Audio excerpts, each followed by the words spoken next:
Обедният календар продължава с предизборното разследване на Диляна Гайтанджиева. Джамии с предизборни плакати и литература от разследвани за крайни ислям фундации откри екипът ни в общините Гоце Делчев и Сатовча.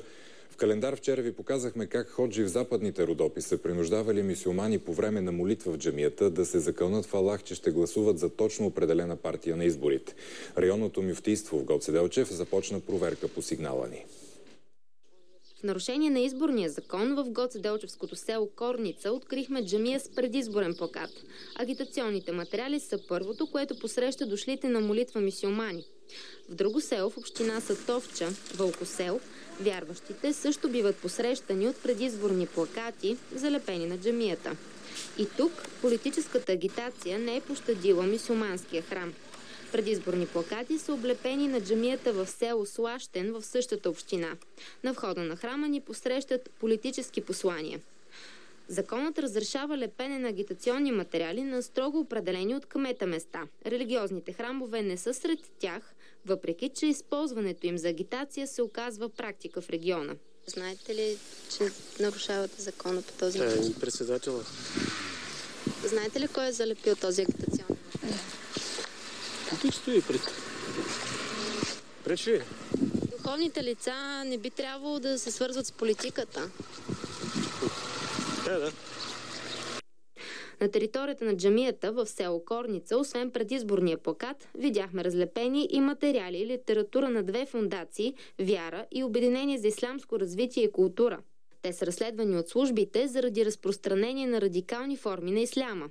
Според официална справка на ДАНС, Обединението за ислямско развитие и култура се свързва с мюсюлмански братя и е забранено от българския съд. Видяхме залепени други материали на две забранени фундации «Вяра» и ОИРК. Знаете ли, че са забранени от закона за проповядване на по-крайни ислямски идеи? Голяма работа сте.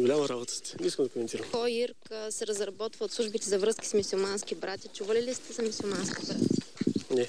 Имамът на Рибново, селото, което стана скандално известно заради обвиненията за разпространение на радикален ислям, Фейм Иса, призна, че забраненото от съда Обединение за ислямско развитие и култура действа в региона.